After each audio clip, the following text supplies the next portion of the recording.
এর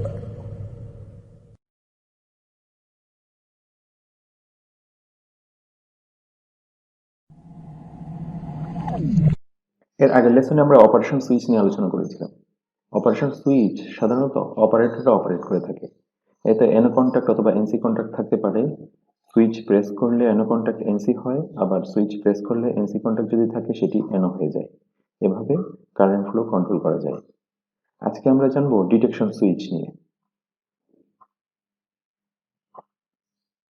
detection switch সাধারণত কনভেয়ারের product, robotic arm, বিশেষ করে কোনো রোটেশনাল জিনিস বা মুভমেন্ট থাকে যেখানে ওগুলো কন্ট্রোল করে বা অপারেট করে থাকে। ডিটেকশন সুইচের চেঞ্জ ওভার কন্ট্যাক্ট থাকে, যেমন এসপিডিটি, সিঙ্গেল পোল ডাবল থ্রো। এই চেঞ্জ ওভার কন্ট্যাক্টে এটলিস্ট একটি কন্ট্যাক্ট থাকে যার মাধ্যমে সে কারেন্ট ফ্লো কন্ট্রোল করতে পারে।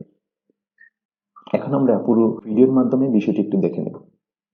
এখানে একটি ডিটেকশন সুইচের মাধ্যমে ব্যাটারির সাহায্যে লাইটকে অন করা হয়, অর্থাৎ লাইট এবং ব্যাটারির মাঝে ডিটেকশন সুইচ বসানো হয়েছে। কন্ট্যাক্ট চেঞ্জ হলে ব্যাটারি থেকে পাওয়ার ফ্লো হয়ে লাইটকে অন করে বা অফ করে। সুইচ প্রেস করব, দেখা যাচ্ছে যে কন্ট্যাক্ট চেঞ্জ হচ্ছে। আবার সুইচ প্রেস করব, আবার প্রেস করলে এনো কন্ট্যাক্ট এনসি হয়ে যায়, অর্থাৎ সার্কিট ব্রেক করে দেয়। আবার সুইচ প্রেস করব, এনসি কন্ট্যাক্ট এনো হয়ে যায়।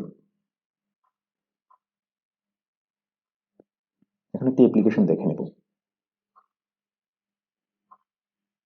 এখানে লিমিট সুইচ লাগানো আছে। যখন লোড উপরে উঠে তখন লিমিট সুইচ নর্মাল অবস্থায় থাকে, লোড যখন নিচে নামে অর্থাৎ লিমিট সুইচে প্রেস করে তখন হচ্ছে স্টপ হয়ে যায়।